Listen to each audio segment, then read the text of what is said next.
was for the Capitol Police Board to appoint a new police chief, which it did in July with the selection of Chief Manger.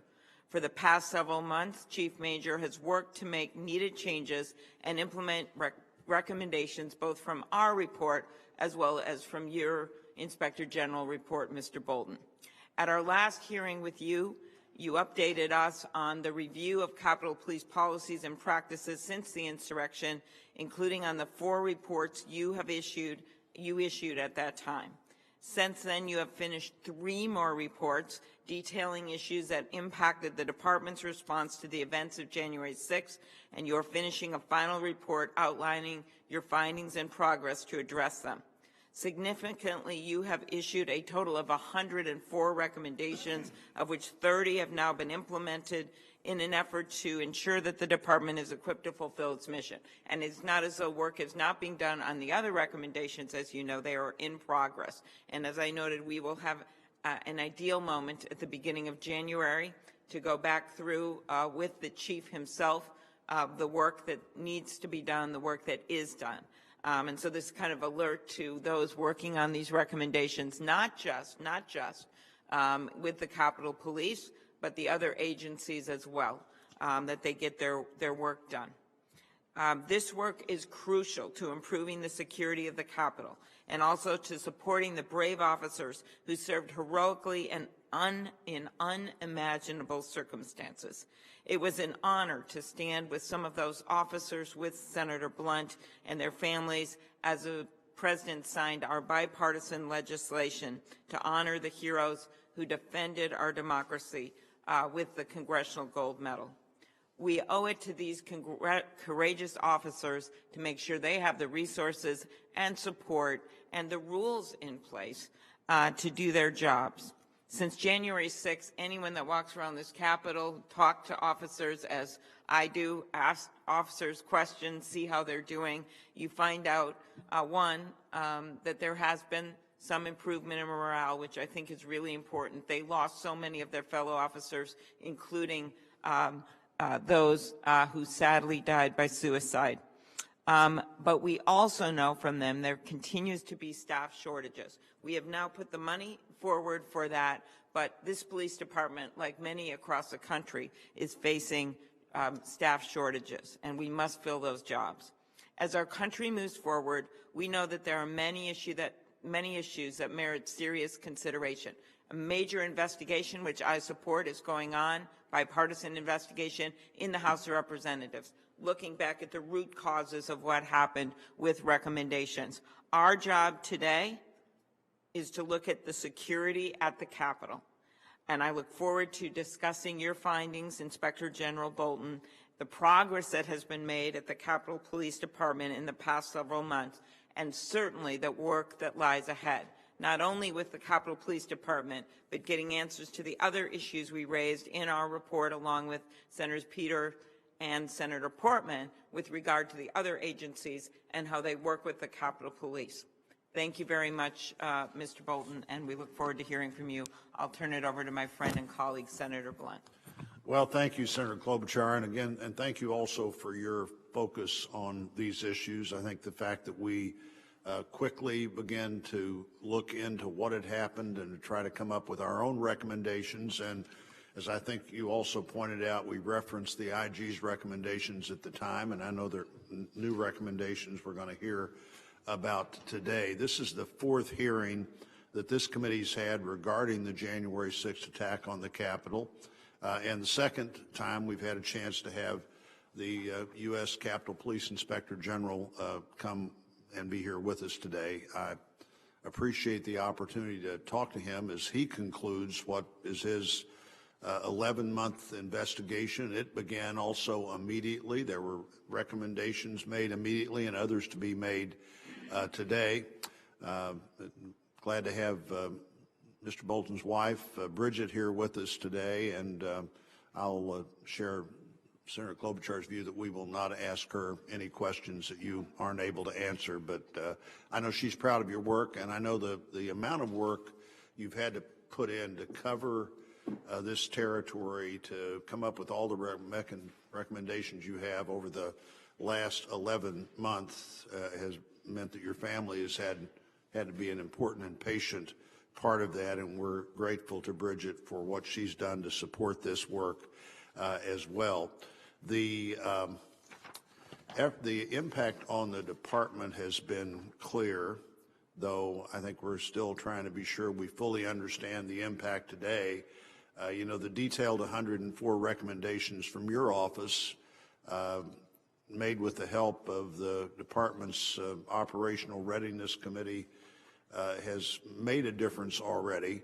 As I've said before, what you do and what we've talked about and what your report makes clear and what Senator Klobuchar just mentioned, you know, the frontline officers were the true heroes that day. They defended the Capitol bravely and without hesitation, particularly those officers at that door on the west side of the Capitol, secured that door for a significant period of time, never even getting the information that there were already people who had breached the building in other ways.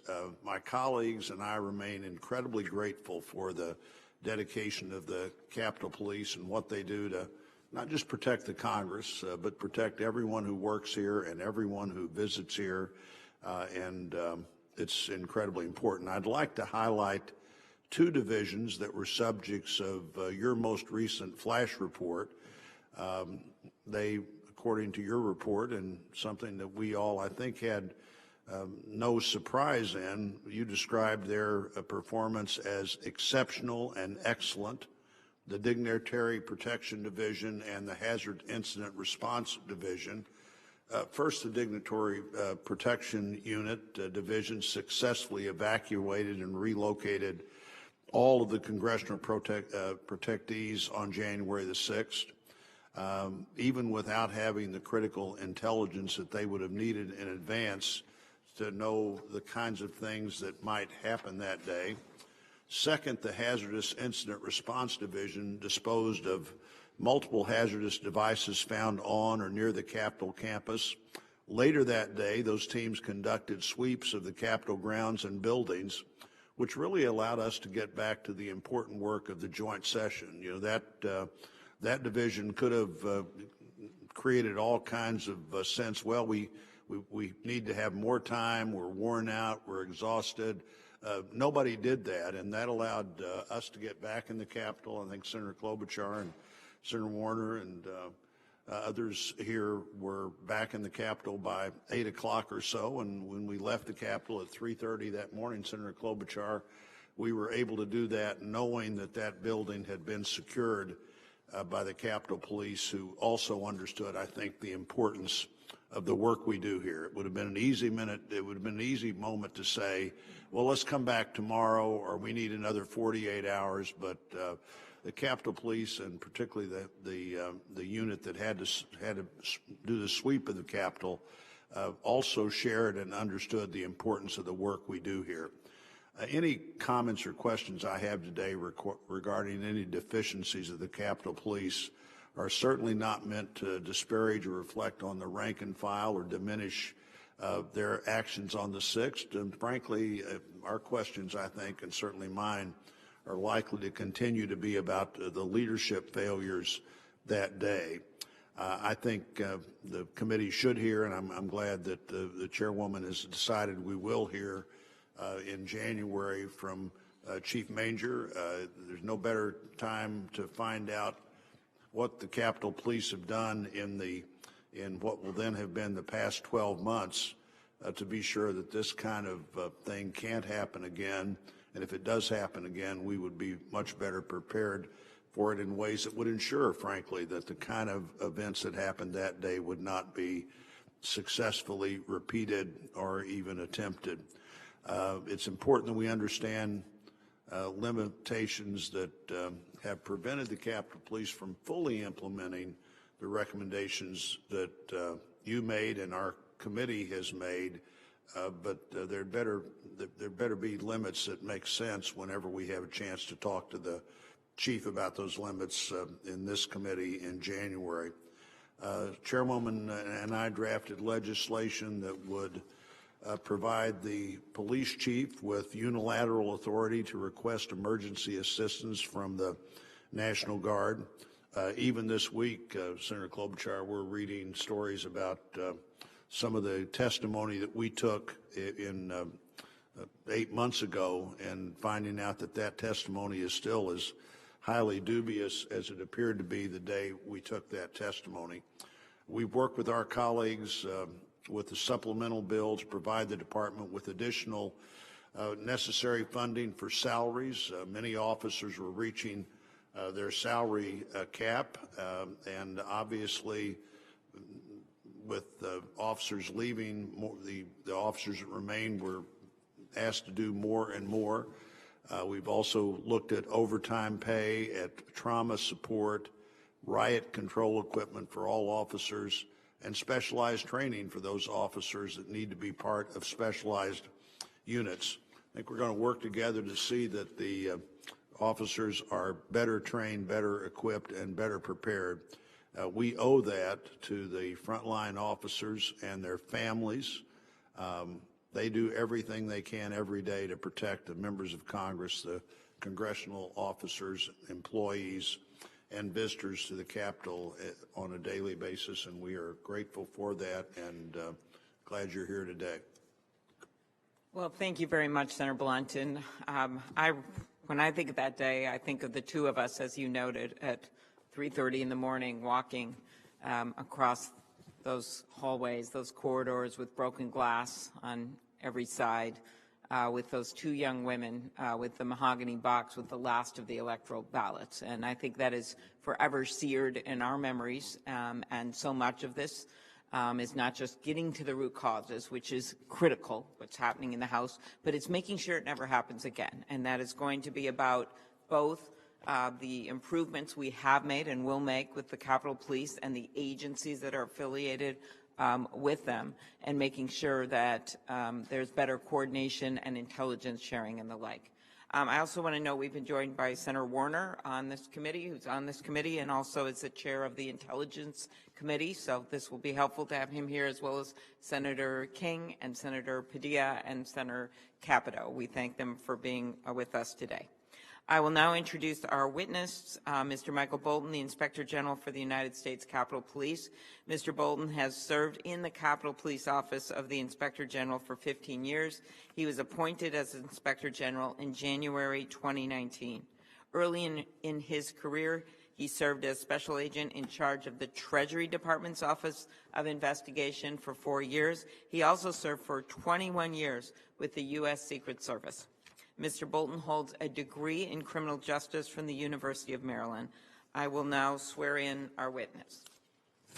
Mr. Bolton, will you please stand and raise your right hand? Do you swear that the testimony you will give before the committee shall be the truth, the whole truth, and nothing but the truth, so help you God?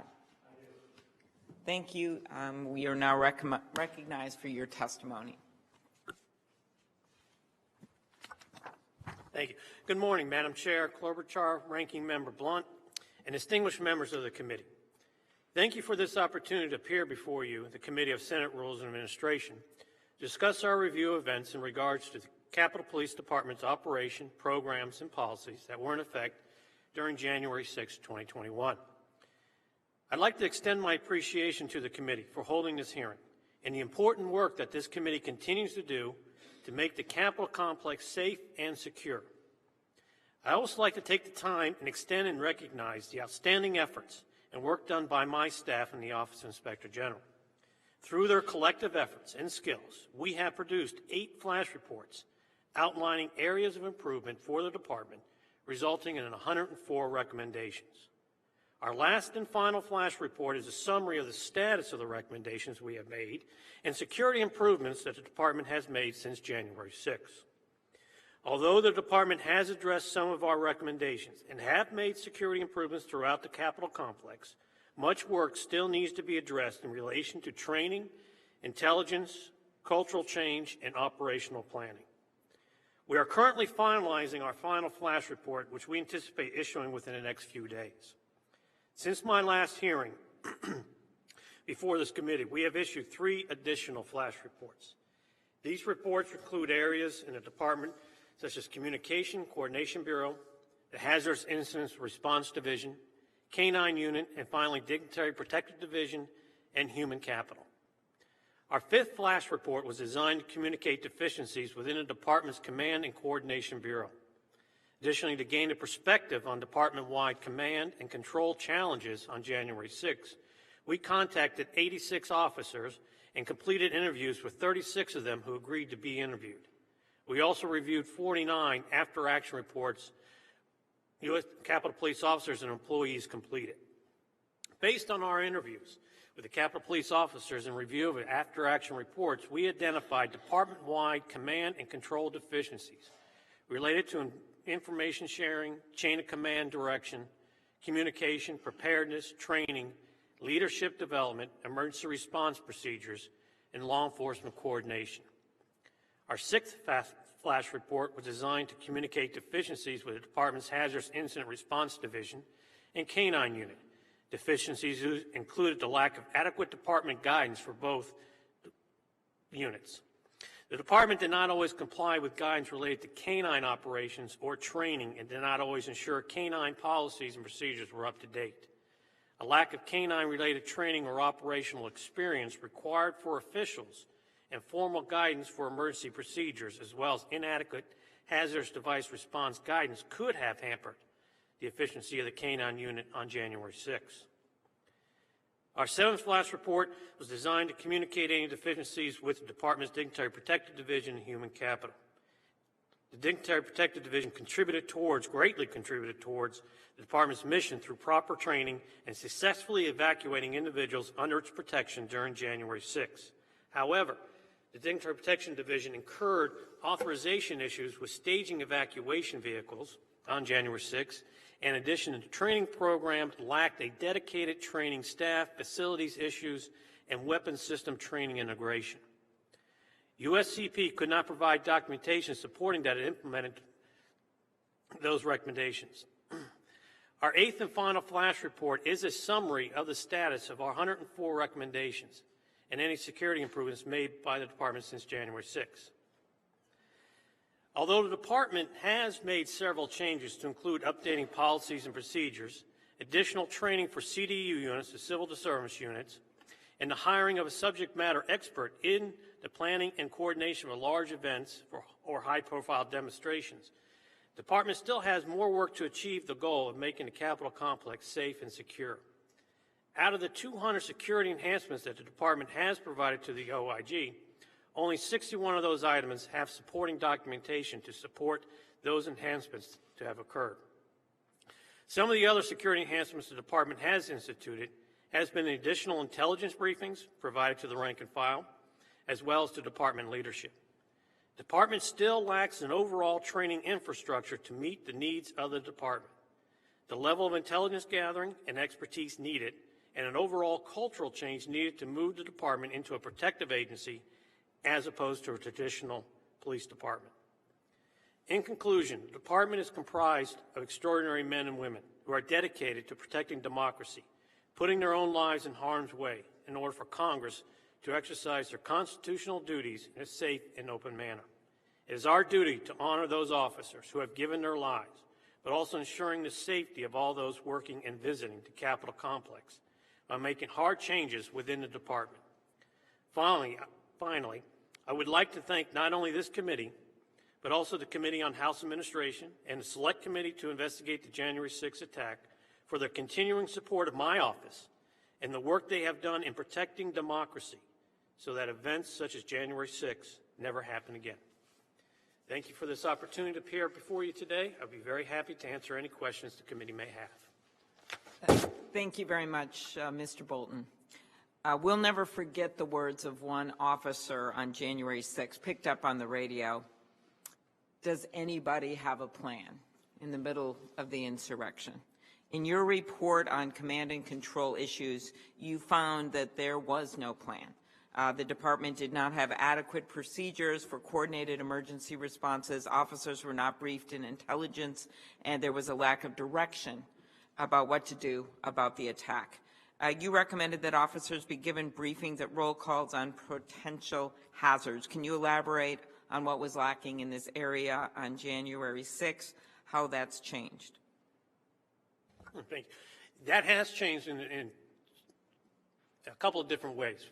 First, they have hired from the outside a subject matter expert for operational planning.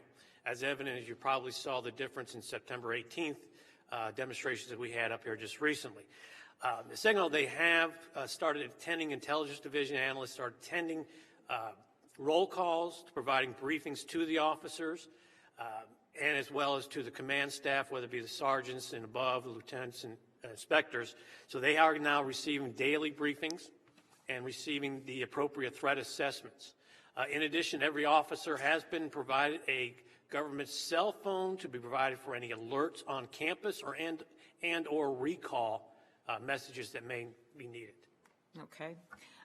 You mentioned this in your testimony, that the department established comprehensive lockdown procedures for the Capitol complex to account for various potential hazards. How would these plans improve safety in emergency situations, and have you received any response from the department as to how they're going to implement them? They are in the process of implementing, they're updating their policies and procedures. In addition to that, they have started conducting training, making sure that not only the officers on post, but also as well as the officials around have knowledge of the lockdown procedures. You need to have that coordinated effort if we indeed need to have another lockdown. Everybody knows how to do those procedures in a quick and timely manner so that we can lock this building down quickly. The emergency supplemental funding legislation signed into law in July included significant new funding for the officers' access to equipment. We noted the need for funding for equipment in our joint report after finding that 75% of the officers, 900 of 1,200 on duty that day, were forced to defend the Capitol in their regular uniforms. Do you agree that this funding should help the department improve officers' access to protective equipment? What steps have been taken to address this issue? The department has just recently purchased new equipment to include either replacement of those shields that we had talked about in the previous flash reports where they weren't properly stored. They are now storing them properly. They have the additional munitions now up to date. So now they have improved, and not only that, they have also conducted joint training for the CDU units, the civil disturbance units. So they are conducting the joint training and getting the equipment needed. In our last hearing, you noted in response to questions that the department was suffering from low morale. Do you still see that as a major challenge facing the department?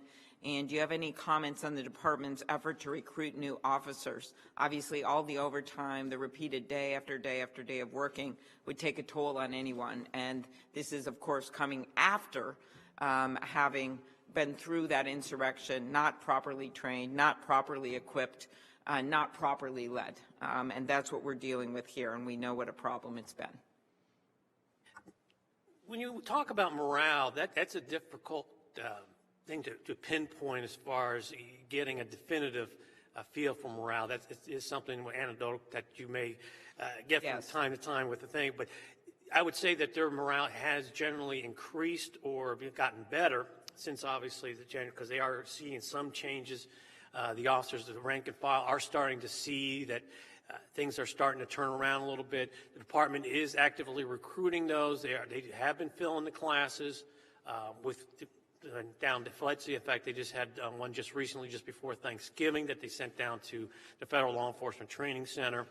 So they are starting to see some improvement, but I think the officers are in that wait and see mode. They want to see what else are we going to do, and they do recognize it does take time, but also they are watching leadership and watching the community at large. How are we going to move forward? Well, as you know, there's been a massive change in leadership, both at the sergeant-at-arms levels for both the House and the Senate, as well as a new police chief. Do you think that the selection of a permanent chief has impacted the department's ability to make needed changes? What issues, when this committee has the chief before us at the beginning of next year, what things should we be pushing for, in your opinion, and what maybe keeps you up at night that hasn't gotten done yet? besides having 2 kids, a lot of things keep me up at night. Certainly having a permanent chief, that is one step move forward, because it's very difficult when you start and try to make changes when you're having somebody in an acting capacity, that those are important to fulfill. The areas that I have some concern still is two major areas: training, a training infrastructure, a proper one, and intelligence. Intelligence is still considered a division as opposed to being a bureau level. They have yet to hire a permanent director to head up the intelligence. I'd like to see that certainly position be filled with an individual who has the necessary skills and abilities to elevate that intelligence into a bureau level. Now, training, which we are going to be conducting, we've actually started our next job. It's not a flash report. It's our normal type job that we have with our annual plan. We are looking at Training Services Bureau from top to bottom, and we anticipate that report will be issued sometime in February. That we want to see training become the flagship of this department. Much like when we view Quantico's and the Secret Service's Raleigh Training Center, and you look at their org chart compared to ours, we're nowhere near close, and we need to have a Training Services Bureau infrastructure that is going to handle all the training. Okay, thanks. I'll let Senator Blunt Warner talk about intelligence sharing. My last question, just Defense Department, relationships with the Defense Department, which obviously there was much help of our National Guard here at the Capitol. We now, that has been drawn down. But as we look forward to how we have better coordinated efforts, if ever necessary in the future, any recommendations on that? That was a major problem as well. I think a lot of that is going to be continuously have the training, integrated training with either be the National Guard, Metropolitan Police Department, and that kind of goes right back to the Training Services Bureau is the one that should be handling that and making those relationships stronger within the realm of training. So it needs to be a continuum. That's what also worries me is that, yes, we're getting, like the Civil Defense Unit is getting training now. Okay. Is it going to be continuous? Yeah, and I'll ask you about this later. I'll let my colleagues go. But part of this was, you know, having the Defense Department on the ready and the soldiers on the ready to help us out. We ended up, of course, Senator Warner's National Guard there in Virginia, and other ones stepped in. But there was, in our opinion, some delays that were very costly. Senator Blunt. Thank you, Senator Klobuchar. Mr. Bolton, we had our last hearing with you. I think it was pointed out that most of the recommendations that you had made up until that time could be done, a majority of them could be done without the police board being involved or without any even additional funds. How many of your, I think now around 104 recommendations have been implemented? Out of the 104, we have 30. 30? Yes, sir. And are you getting significant pushback on the remaining 74? Not at this time. We haven't gotten any pushback. There may be some the recommendations that we'll have to sit down with the chief and with the board to hash out the very nature of what we're looking for them to make the changes and what they feel also what's comfortable for them. And your first recommendations were available to them when? We first issued our first flash report, I believe, was sometime in, was it March? That's what I was thinking. Yeah, it was March, and that was a series. That was the intelligence and operational planning flash report, in which they have, as far as the operational plan, they do have that department-wide operational plan now being produced in a singular document. Do you have regularly scheduled meetings with the department leadership to talk about those recommendations and the implementation of them? Recently, we have not. I haven't had a meeting with the chief, but I'm sure he's busy with trying to assimilate through with the department and all the other issues he have. I do attend the monthly board meeting, so that there is an opportunity there, and then I do brief the board on a quarterly basis. So you haven't had a meeting with the chief yet, the two of you?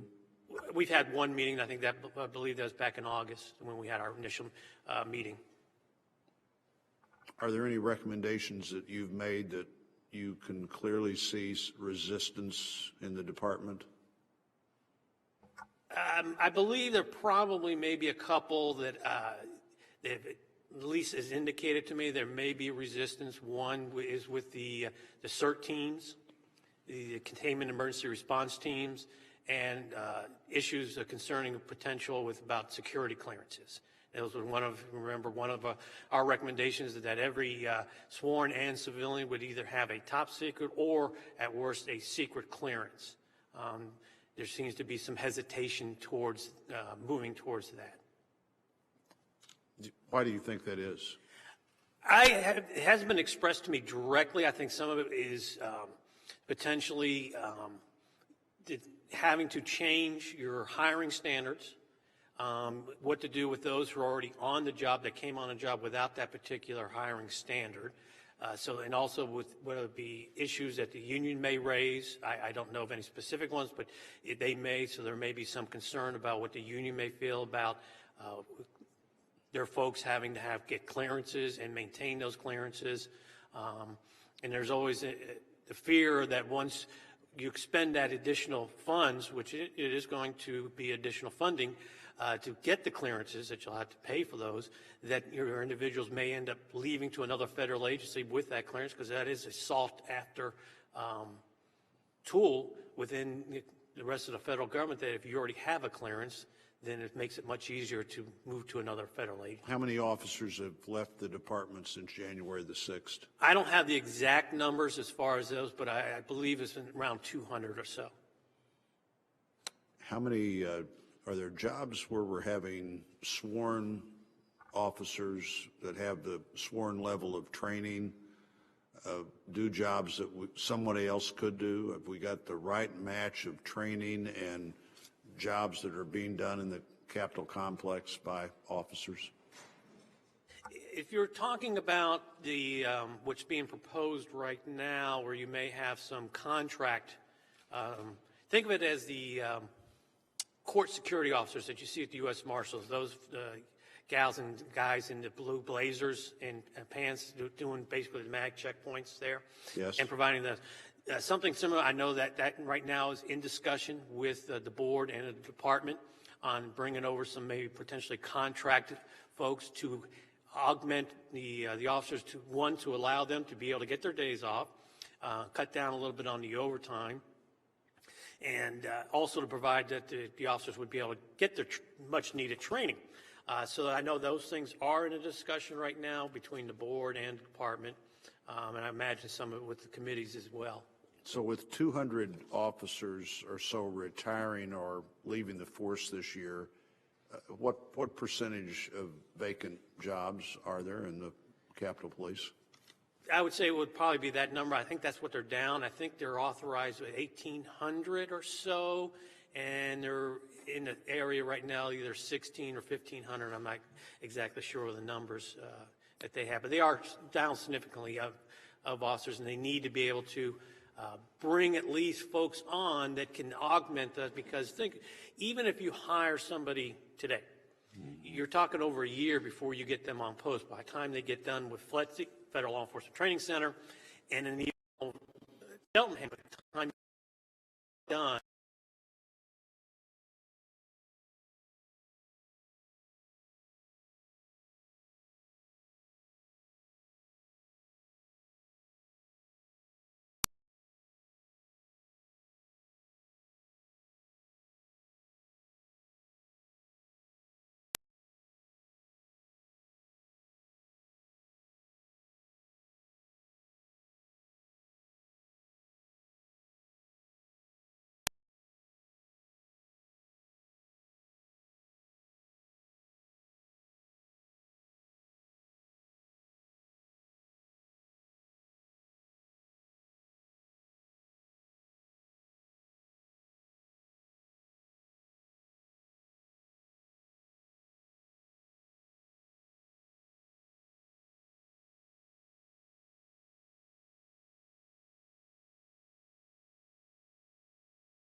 You indicated where I want to go, Mr. Bolton, is my role from the intelligence standpoint, and I'm lucky enough to have Senator Blunt and Senator King on the Intelligence Committee.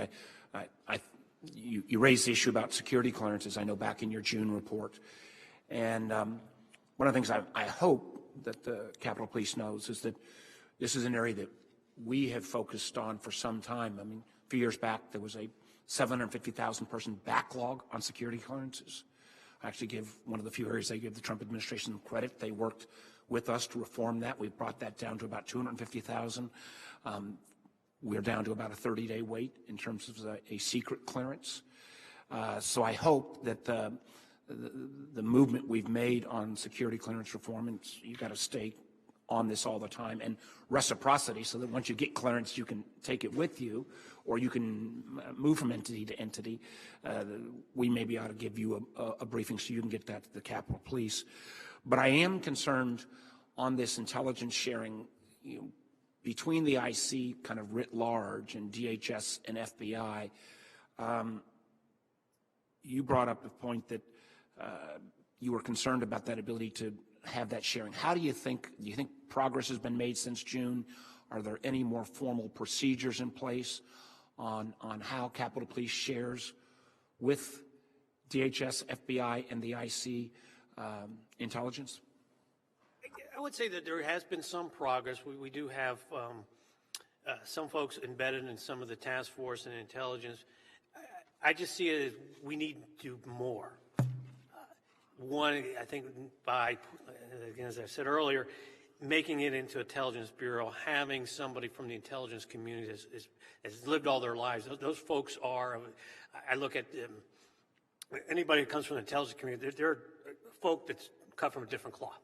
They are unique skills and sets. You just can't learn that, and it's something that you really takes time to actually know that kind of a field. And that's where the department needs to recognize that they really need to put a lot of resources into the Intelligence Bureau. Now, I know they have hired additional intelligence analysts. There's a group right now that's in school learning, but there's more that we need to hire and make it very large and make it something almost similar to what maybe the Secret Service has, the FBI. That just this area here is, we need to have that kind of abilities, especially around the Capitol complex. Well, I would agree with that, although I don't, and I'm not sure that would mean that every Capitol Police officer needs a secret or top secret clearance, but having a large number. And one of the things that again, Senator Blunt and Senator King and I have looked at, just communications between different components of the IC. You've got to have a classified communication systems in place. And my fear is if we don't have that kind of classified information sharing so that you can have real-time information, the Capitol Police are always going to be at a disadvantage. If you have to wait for the FBI or the DHS or some other part of the IC to come and brief on a periodic basis, that's always going to be a hurdle. So do you know whether the Capitol Police has in place or putting in place any kind of classified communications so you can go literally online real time and get updates from the IC? Yeah, they do have that capability, so they can go online and have real life communication with the community, whether it be in their skiffs that they have throughout the comp. They have their own skiff as well, so they can do that in real time. And I just want to real quick, the whole reason for whether or not the officers have either top secret or secret clearance, there's a couple components to the reasoning for that. One is the insider threat, having an individual that has to have a clearance, whether it be on or off duty, making sure that their lives comport to what their jobs entail. But it also elevates your standards and your expectations of the people that you're bringing on. And it is a good recruiting tool as well, that this is what we require. We require a high standard individual, and that's going to, I believe, that is going to attract additional folks who will look upon the Capitol Police as a job that you would wish to use as a career. And again, one of the things we're working through is this issue of reciprocity. So if someone's going to move from one part of the IC over to the Capitol Police, they could take their clearance with them. That's still remaining a problem. I know I've got 8 seconds left. I'm going to go completely to the other end of the spectrum, an issue I've been strangely interested in for some time is the performance of the Canine units, and you pointed out that that was also a challenge in one of your early reports. Is there any progress on the Capitol Police's use of the dogs? Yeah, they're starting to get their training that they need, and making sure they document whenever they do some of their sweeps, so that they are making progress to updating their policy and procedures and getting the training. But again, it goes back to, I really like to see their training is being conducted by Cheltenham and not by the units themselves here. And again, that to me, that poses a problem. You need to have that separation of duties to make sure that it's separated from the day-to-day operation to training, and they need to continue to move forward in that area. Well, thank you, Madam Chair, and thank you for giving me the flexibility to go from security clearances to Canine units. Okay, very good. Senator Capito, member of the Appropriations Committee as well, we thank you for your help in getting the funding that was needed. Thank you, Madam Chair, and thank Ranking Member Blunt, too. And I want to thank you, Inspector General Bolton, for being here. I do think it bears repeating how appalling January the 6th attack was for all of us, and it remains a stain on our democracy. So I appreciate everything that you've done, but I also mostly want to express again my sincere thanks and appreciation to all of our Capitol Police officers and law enforcement personnel that were protecting our Capitol that day. It's always great when you're on the dais and the person in front of you asks the question that you were going to ask, because last time you were here, I was asking about the canines. And the reason I ask about them from another perspective is what the chairman mentioned, being on the Appropriations Committee when I was chair for the Capitol Police Appropriations. There was a whole lot of talk about expanding the use of canines into different types of areas, more perimeter, purchase of these dogs. We know the training and the purchase is very expensive. And so I don't need for you to repeat. It sounds like it's the training aspect as to how they can use the canine units better. And do you anticipate that as the training improves for the canines, that they would expand their different parameters of what they can be used for? I know some of them are used for sniffing toxic materials. Some of them are used for other, obviously inspecting vehicles, those kinds of things. Is that the type of thing you're talking about? Yeah, absolutely, yes, ma'am. Whether it be the vapor wake dogs or the regular, your traditional canine sweep vehicles, having that training is so important, and they continuously train, because you got to make sure that the dogs are performing the way they should be performing. Right.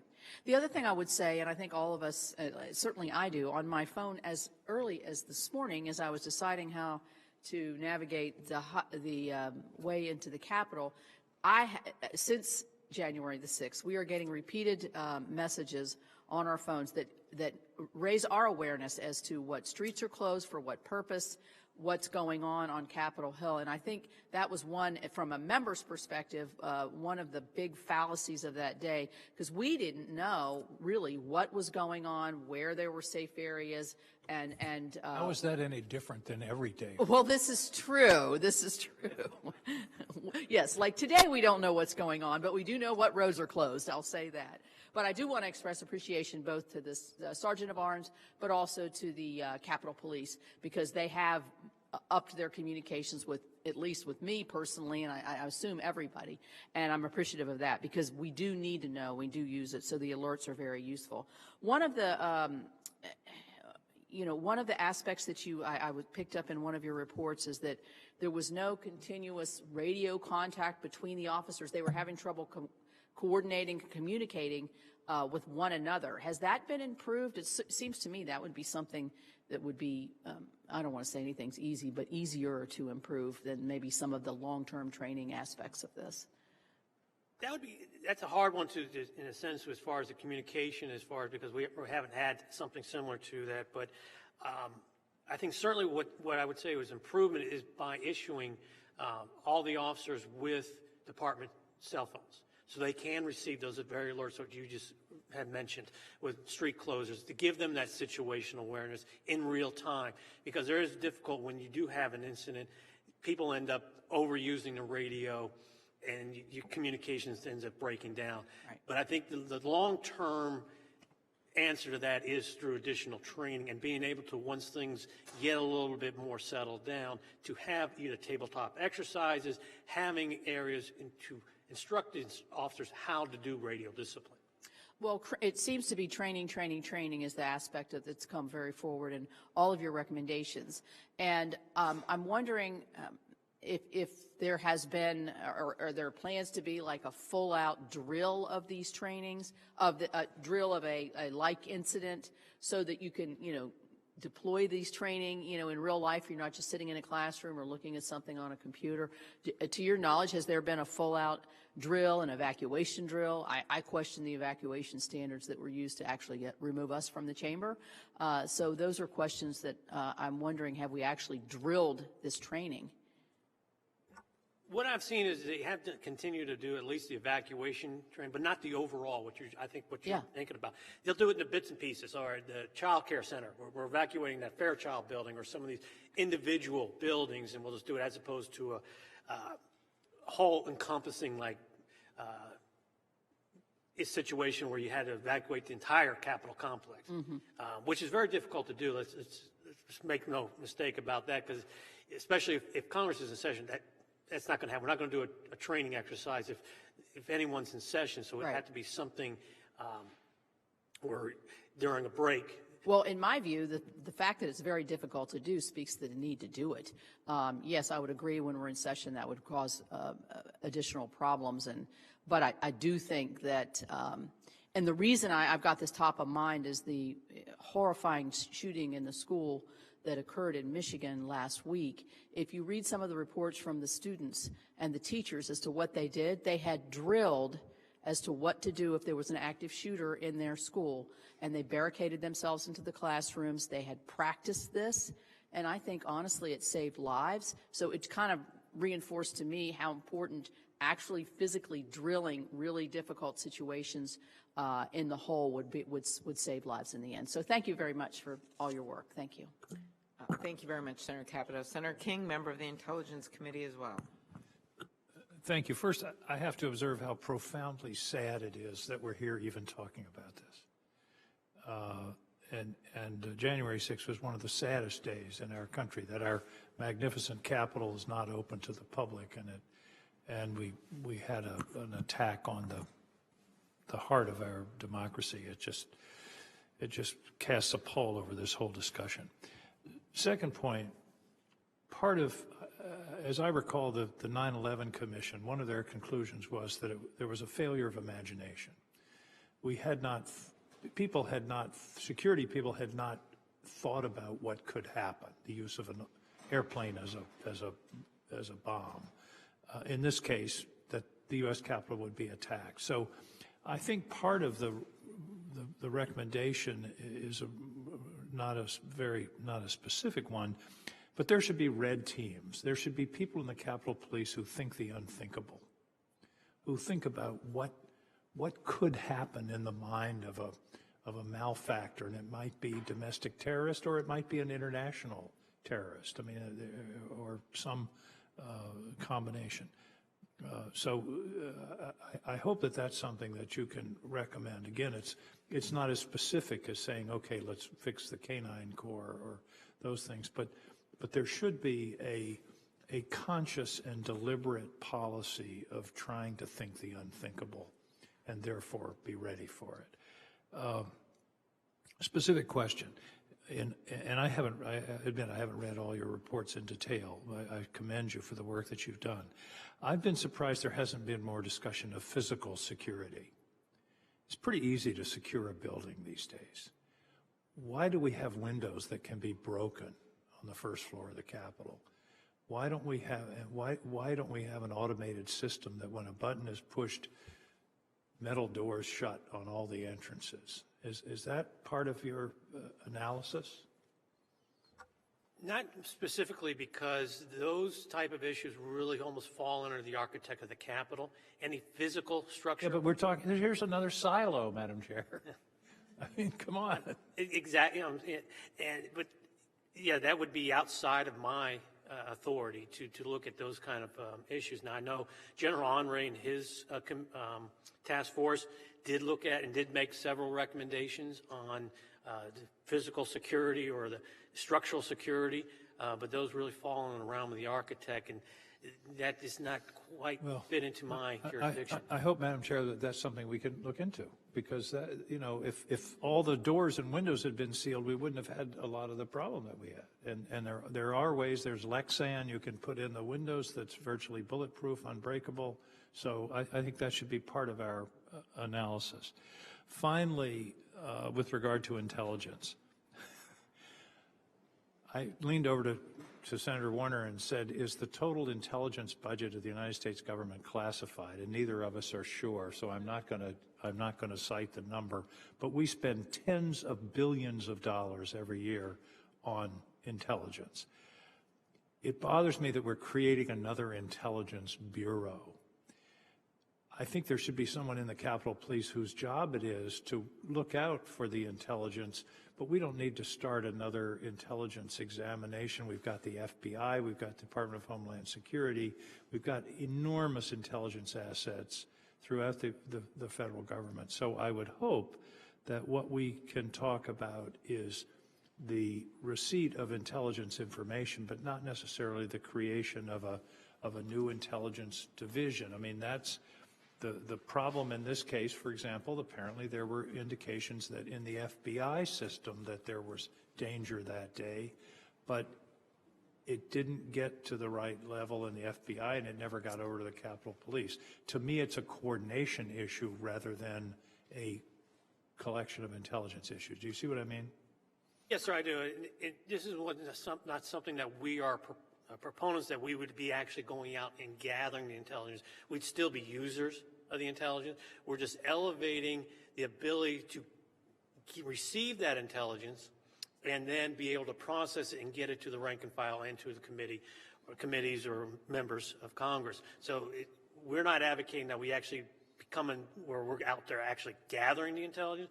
No, we're still users of it, but we have more ability where we have folks there. For instance, real quick, when our counter surveillance units are out there and they receive information just by whatever they overhear or see, that we need to have basically an intelligence desk where them to report to our folks, right, who can immediately then push it out to the rank and file so they get that information, what our folks are there. So they're not so much as just what they see and hear. So there's no active where they're searching or. But I think, again, this is pressing beyond your jurisdiction, but there should be very vigorous discussions with the overall intelligence community, the Director of National Intelligence, to be sure the Capitol Police are part of their dispersal, their distribution of information. Again, the tragedy is to have intelligence, but it doesn't get to the people that need it. That may not be a failure of the Capitol Police. It may be a failure of some other agency, intelligence agency within the federal government.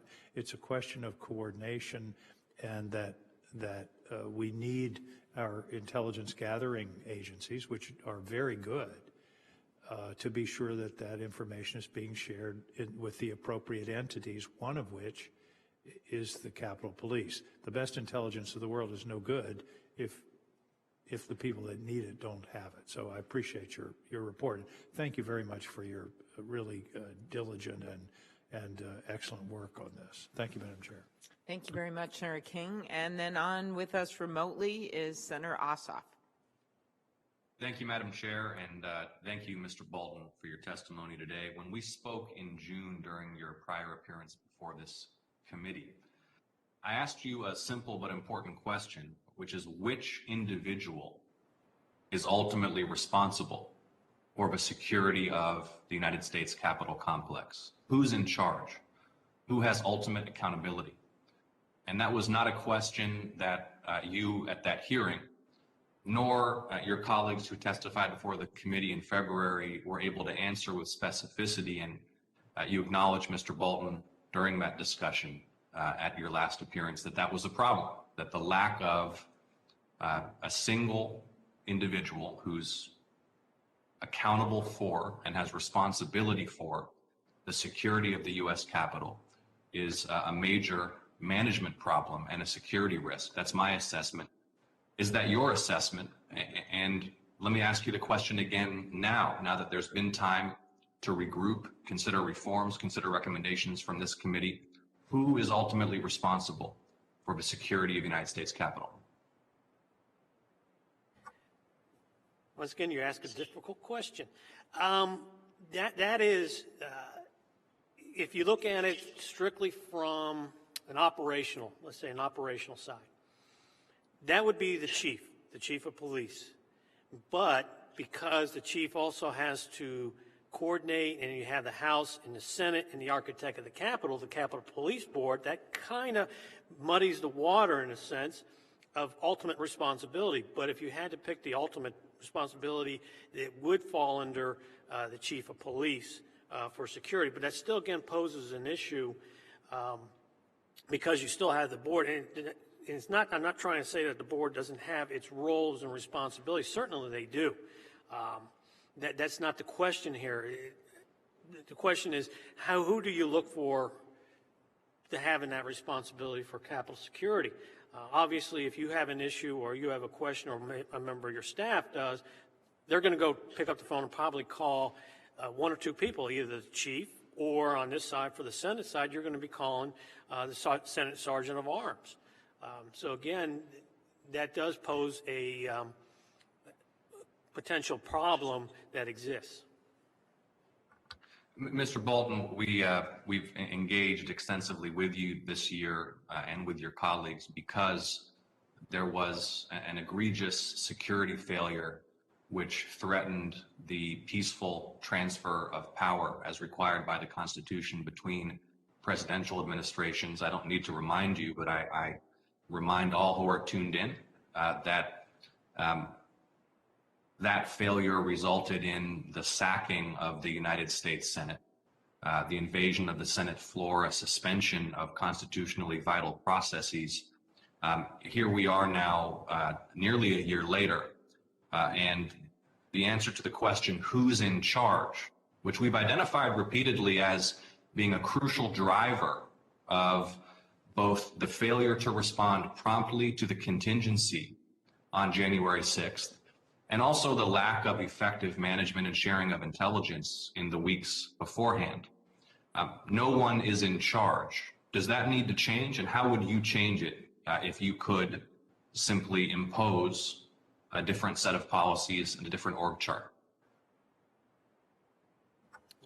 It kind of pushes me outside of my realm as the Inspector General for the Capitol Police, but I think there's certainly there would be an ability, and this would be something that the committees would have to look long and hard at, where you have maybe something similar to, let's say, the FBI, where you have a director in charge. And that it would answer your question, who's ultimately in charge of the FBI? It's the director. Who's ultimately in charge of the Secret Service?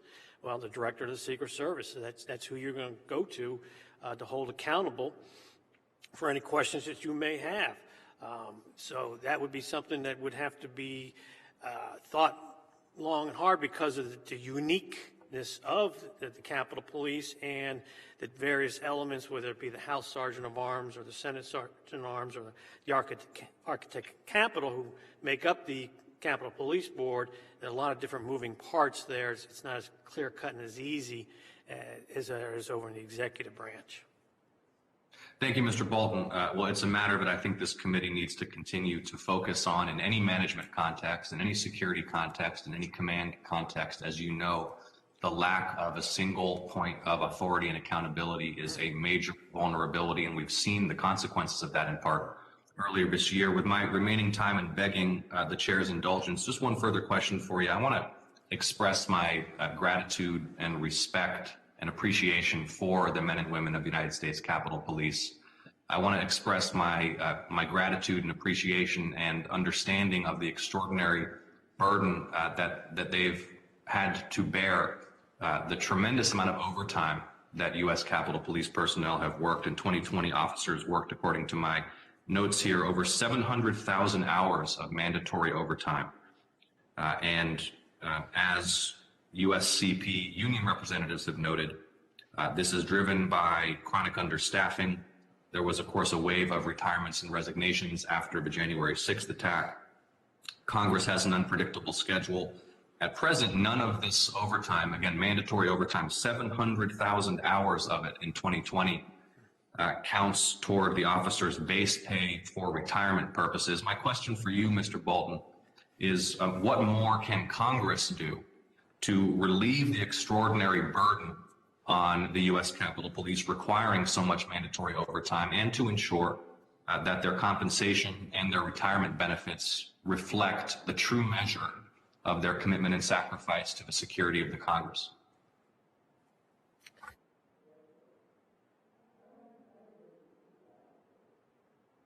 I can't hear you, Mr. Bolton. Can you hear me now, sir? Yes, I can. Okay. I've been here since 2006 with the Capitol Police Inspector General's office. I have yet to see where any committees or Congress as a whole, or even the board, be an impediment to the Capitol Police in getting the necessary resources and funding required to complete their job. Some of this is a result of the circumstances beyond even either the committee's control or even the Capitol Police's control, whether it be the events of January 6th or just natural retirements or folks wishing to get out of law enforcement. There are many different factors, and I don't want to leave any kind of, I would not leave any kind of impression or that at any time the committees and or the board were an impediment to the Capitol Police in receiving, like I said, funding and or resources. Basically, from my position, it is incumbent upon the Capitol Police to present to the committees and to the board their needs and to be looking forward-looking into potential what they will need, whether it be retirements coming up, need additional classes, or utilizing different aspects in order to bring folks on quicker, whether it may be rehired annuitants, those Capitol Police officers who are coming up on the retirement, as opposed to them going to, let's say, over to the Marshal Service to conduct their court security officers. We keep them here. We just may end up changing into, instead of a uniform, they're wearing a blue blazer.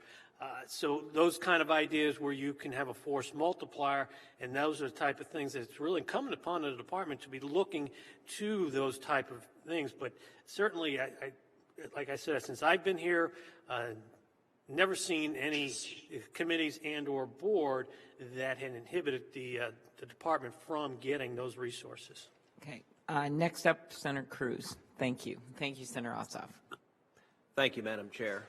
Mr. Bolton, welcome. Thank you for your testimony. Thank you for your service. On January 6th, all of us in the entire nation was horrified at the terrorist attack that occurred here in Washington, D.C. The violent assault on the Capitol was horrific, and the men and women of the Capitol Police and D.C. Metro Police and law enforcement demonstrated extraordinary bravery and heroism and courage. At the same time, what happened on January 6th must never be allowed to happen again. A riot that succeeds in breaching the Capitol, that endangers the lives of lawmakers and law enforcement, is an unacceptable security situation, and you've done a serious job examining what law enforcement failures precipitated what occurred that day. When you previously testified to this committee, you stated the primary problems were on the front end, a lack of adequate intelligence gathering, and on the day of execution, a lack of operational planning in place to handle an incident like the January 6th attack. And I'd like to follow up on what specific steps Capitol Police have taken since then to ensure that never happens again. What specific steps has the Capitol Police taken since June of 2021 to improve its intelligence gathering? Thank you, sir. One of the things they have done is they went out and hired, actually was a retired Secret Service agent who had extensive training and expertise in large event planning, operational planning. So they went out and hired from us on the outside, and you could certainly see the difference in September 18th, the latest large demonstration that we had here on the Hill. By bringing that expertise in there and coordinating the gathering to have an operational plan has greatly enhanced the department's ability to respond and react to potentially large demonstrations. The department has increased the number of intelligence analysts. They still have a ways to go, I would say, but they have increased the intelligence analysts. And in fact, like I had testified earlier, that they have additional either 4 or 5 analysts in training as we speak. So they have made some improvements in providing the intelligence briefings to the rank and file officers, to the other beyond the executive team, as I would call them, but your inspectors and your captains, your line folks that are actually going to have to react to a situation. So those folks are getting the briefings now. They're getting the intelligence materials and assessments in a timely manner so that it's real time. With the department also issuing department or government cell phones, they can get the alerts in real time in case there's a problem with the radio. So now they at least have a backup to get that information, not solely relied on a radio that could potentially get overwhelmed immediately, but you still have that ability with the cell phones. So what additional steps do Capitol Police need to take to improve their intelligence gathering capabilities? I think they still need to, one, first order of business is they need to hire a full-time director. Right now they're in the capacity of an acting director. So they need to fill that position, fill it quickly, and then look to have that individual who has that expertise to look across his folks that he or she has, and one is to elevate to a bureau level. I still believe that they need to elevate it from a division to a bureau level, a standalone, full, robust intelligence bureau, hire additional analysts, and look and keep up with the ways intelligence gathering is done, and also to be able to disseminate the information that you receive from the field quickly and timely to the officers. Now, the other major source of the problems on January 6th that you identified was a failure to implement effective operational plans during the attack.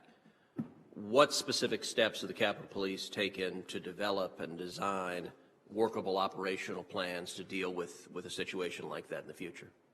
One of the things we noted when they came up with that operational plan initially for January 6th, it was so stovepipe, the term, that there were different elements within the Capitol Police who would either do their own plan or didn't have one. So you didn't have a department-wide plan. Now what they have done is they have incorporated, whether it be CERT, Canine, hazardous incident response teams, DPD, under one umbrella. So you have an overall, so everybody else knows what everybody else is doing, what their plan of action is going to be, whether it be the bike units, or just the patrol division units. So everybody at least understands what the other units, what other assets they may have to call upon under one operational plan. So it's a department-wide as opposed to the way it was in January 6th, was just basically CDU, and that was it. So what more do Capitol Police need to do to improve their operational capability in the event of a riot or other violent attack? I think they need, one, is continue with their training. Don't make the training that they've conducted with their CDU units, but also they need to train together. In other words, whether it be CERT and DPD, they need to be doing training exercise together in case of emergency so that it becomes a little bit easier. Or even Canine. How's Canine going to make, in a way, set up scenarios where Canine is going to have to assist the Dignitary Protected Division? Come up with scenarios, train together. So these units are actually need to start training together as opposed to separate. Thank you.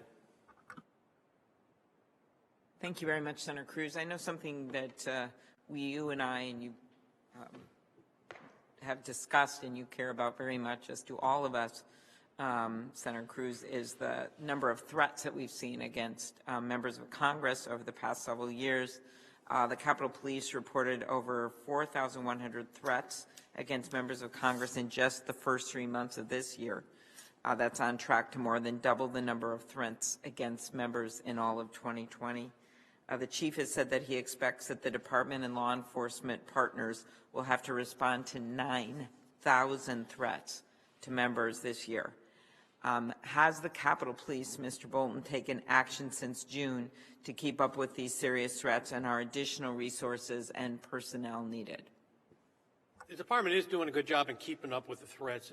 I think by having them open up a field office down in Florida is going to assist once that gets up and fully running. But they are taking steps. They have hired additional analysts.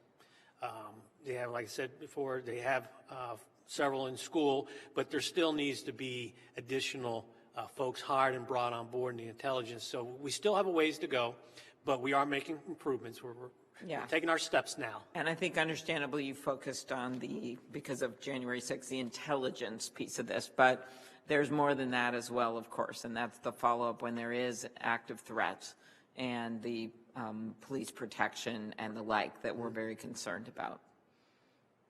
I had, let's see, one smaller question. Your report raised broader concerns about the accuracy of department staffing records, and we've all talked about the problem with lack of staff, but the records. Do you agree that the department should maintain accurate records of any one on duty and where they are stationed?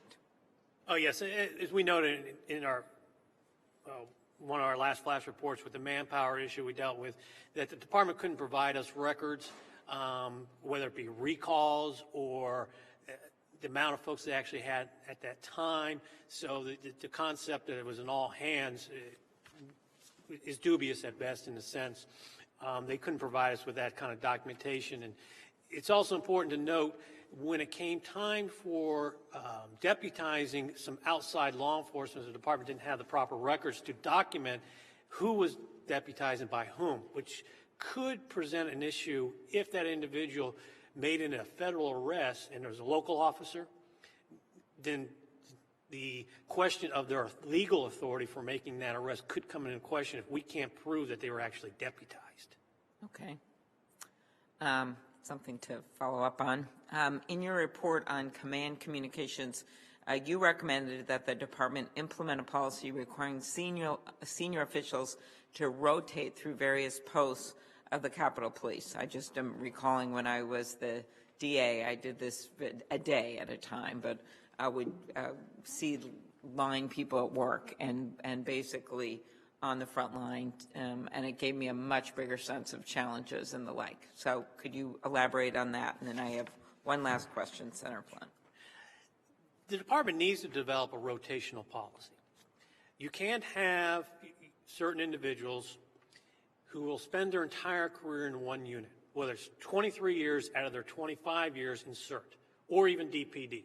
So you're talking about senior managers rotating to be in charge of different units. Whether it be the senior manager, also the rank and file officers, because what you want to do is you want to develop your officers, your individuals who are specially trained in either CERT or Canine or have these other skills. You want them back in the field with those skills, so to get them promoted through the ranks into leadership positions, because then they also have that background and that knowledge and skills, and also allow your younger officers to come into those specialty skills without having to wait numerous years in order to either become a CERT officer or Canine or a DPD agent.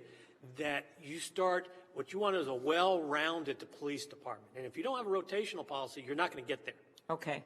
Just a yes or no question. We know there's so much more work to do, but do you believe that the department is better prepared than they were on January 6th? Keeping it simple, yes. Okay. I want to thank you so much, Inspector General.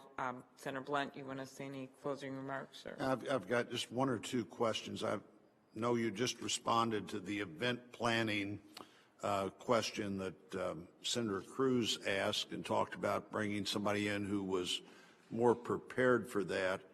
What about the event on September, the planning for the event on September the 18th? You know, there was installed temporary fencing, announced publicly all of the information that had been shared with the